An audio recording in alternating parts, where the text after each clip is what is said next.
Assalamualaikum warahmatullahi wabarakatuh. Selamat siang teman-teman semua. Semoga kita selalu dalam lindungan Allah Subhanahu wa Ta'ala dimanapun kita berada. Kami dari kelompok 3 akan mempresentasikan hasil kerja dari kelompok kami mengenai pencegahan dan pembatalan perkawinan. Sebelumnya saya akan memperkenalkan anggota dari kelompok 3. Yang pertama adalah saya sendiri, Salma Nur Salsabila, lalu Amalia, Ade Julia Rahmawati, dan yang terakhir Hairunisa Maulidiana. Yang pertama mengenai pencegahan perkawinan. Pencegahan perkawinan adalah suatu usaha yang dapat menyebabkan tidak berlangsungnya perkawinan, di mana pencegahan itu dapat dilakukan apabila perkawinan belum terjadi. Hukum yang mengatur mengenai pencegahan perkawinan di Indonesia terdapat dalam pasal 13 sampai dengan 21 Undang-Undang Perkawinan Nomor 1 Tahun 1974. Jadi sebagaimana telah dikemukakan bahwa untuk dapat melangsungkan perkawinan, maka calon mempelai harus memenuhi syarat dan prosedur yang telah ditentukan. Artinya, apabila ada para pihak yang tidak memenuhi syarat atau prosedur yang telah ditentukan, maka dapat dilakukan pencegahan perkawinan. Selanjutnya, tata cara prosedur pengajuan pencegahan perkawinan.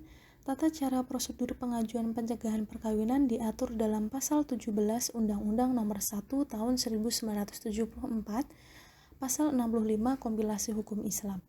Yang pertama, pencegahan perkawinan diajukan kepada pengadilan dalam daerah hukum dengan memberitahukan juga kepada pegawai pencatat perkawinan. Yang kedua, kepada calon-calon mempelai diberitahukan mengenai permohonan pencegahan perkawinan dimaksud dalam ayat 1 pasal ini oleh pegawai pencatat perkawinan.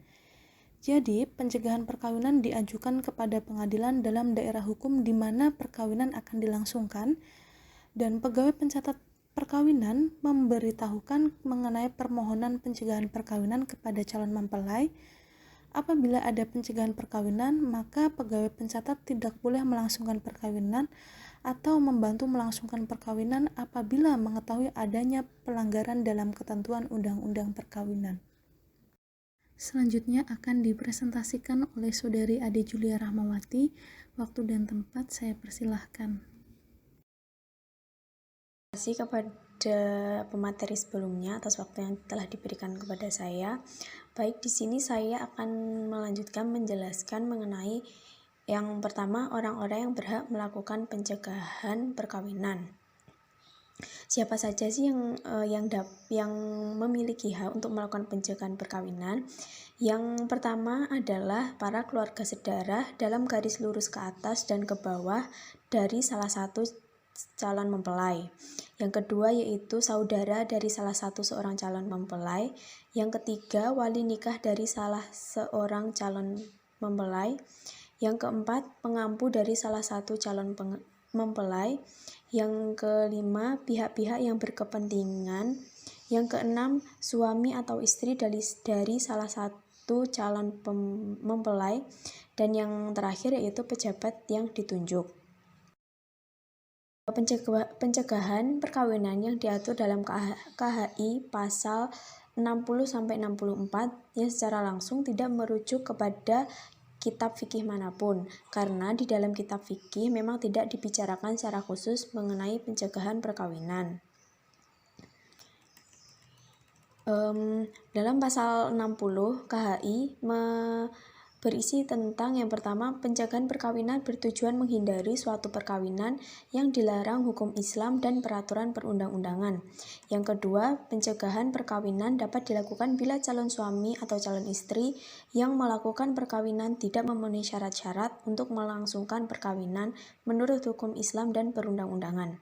Pasal 61 berisi tidak sekufu dan tidak dapat dijadikan sebagai alasan untuk mencegah perkawinan, kecuali sekufu karena berbeda agama atau ikhtilaf al-din.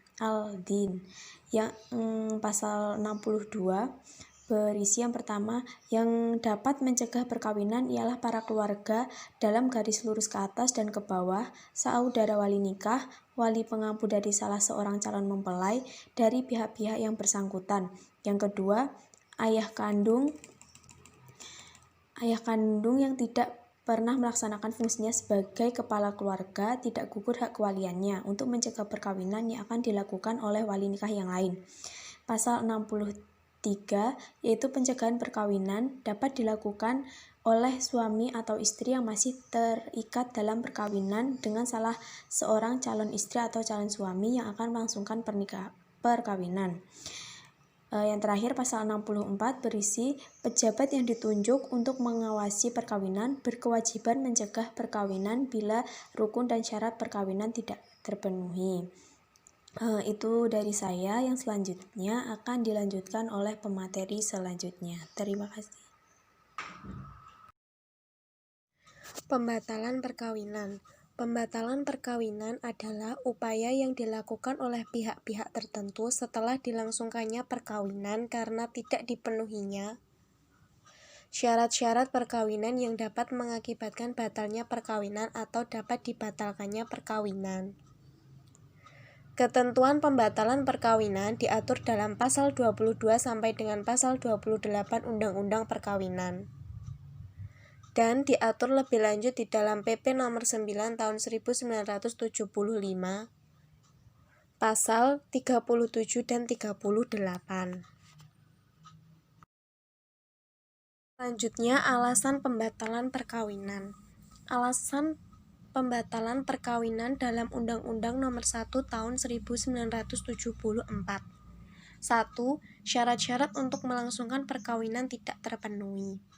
2. Perkawinan dilangsungkan di bawah ancaman yang melanggar hukum. 3. Perkawinan terjadi salah sangka mengenali diri suami atau istri.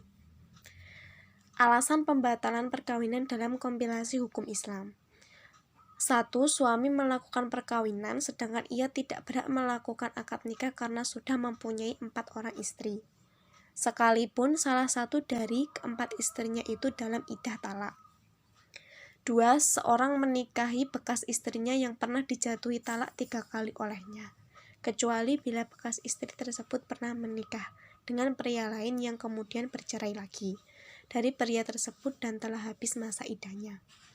3. Perkawinan dilakukan antara 2 orang yang mempunyai hubungan darah. Alasan pembatalan perkawinan dalam pasal 71. A. Seorang suami melakukan poligami tanpa izin pengadilan agama. B. Perempuan yang dikawini ternyata masih menjadi istri dari pria lain yang mafqud. C. Perempuan yang dikawini ternyata masih dalam iddah dari suami lain. Selanjutnya, pihak-pihak yang mempunyai hak untuk dapat mengajukan pembatalan perkawinan. A. Para keluarga dari garis keturunan lurus ke atas dari suami atau istri. B. Suami atau istri. C. Pejabat yang berwenang hanya selama perkawinan belum diputuskan. D. Pejabat yang ditunjuk tersebut dalam ayat 2 pasal 16 undang-undang ini setiap orang yang mempunyai hukum secara langsung terhadap perkawinan tersebut, tetapi hanya setelah perkawinan itu putus. E. Jaksa. F. Suami atau istri dari yang melangsungkan perkawinan. Selanjutnya, undang-undang telah menetapkan hal-hal apabila terjadi pembatalan perkawinan.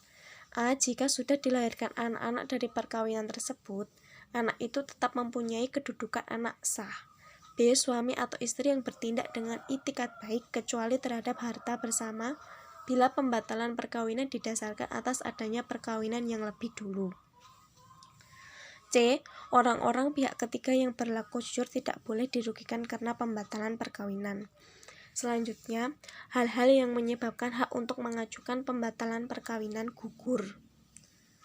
A. Dalam hal perkawinan yang dilangsungkan di hadapan pegawai pencatatan nikah yang tidak berwenang. B. Dalam hal perkawinan dilangsungkan di bawah ancaman atau terjadi salah sangka, maka hak mengajukan pembatalan perkawinan gugur.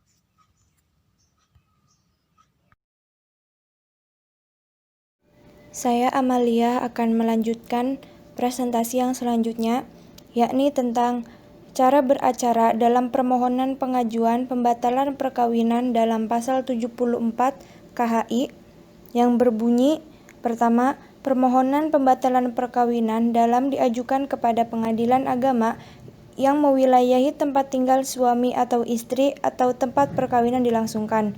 Kedua, batalnya suatu perkawinan dimulai setelah putusan pengadilan agama mempunyai kekuatan hukum yang tepat dan berlaku sejak saat berlangsungnya perkawinan. Kemudian, keputusan pembatalan perkawinan yang tidak berlaku surut diatur dalam pasal 75 KHI yang berbunyi 1. Perkawinan yang batal karena salah satu dari suami atau istri murtad. Kedua, anak-anak yang dilahirkan dari perkawinan tersebut. Ketiga, pihak ketiga sepanjang mereka memperoleh hak-hak dengan beritikat baik sebelum keputusan pembatalan perkawinan mempunyai kekuatan hukum yang tetap. Kemudian, dalam pasal 76 KHI yang berbunyi batalnya perkawinan tidak akan memutuskan hubungan hukum antara anak dengan orang tuanya. Selanjutnya, tentang pembatalan perkawinan dalam hukum Islam. Pembatalan perkawinan dalam hukum Islam disebut juga fasakh, yang artinya merusakkan atau membatalkan.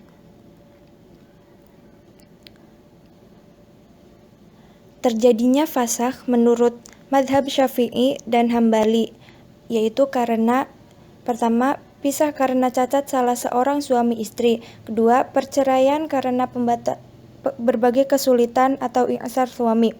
Ketiga, pisah karena li'an. Keempat, salah seorang suami istri itu murtad. Kelima, perkawinan itu rusak atau fasad. Yang keenam, tidak ada kesamaan status atau sekufu. Sedangkan menurut madhab Hanafi, yaitu 1. Pisahnya karena suami istri itu murtad. Kedua, perceraian karena perkawinan itu fasad atau rusak. Ketiga, perpisahan karena tidak seimbangnya status atau sekufu atau suami tidak dapat dipertemukan. Kemudian, adapun berdasarkan madhab Maliki, terjadinya fasakh yaitu yang pertama terjadinya li'an, kedua fasadnya perkawinan, dan ketiga salah seorang pasangan itu murtad. Dan yang terakhir, menurut Amir Syarifuddin, fasakh dapat disebabkan oleh dua macam, yaitu yang pertama disebabkan oleh perkawinan yang tidak memenuhi rukun dan syarat atau terdapat adanya halangan perkawinan.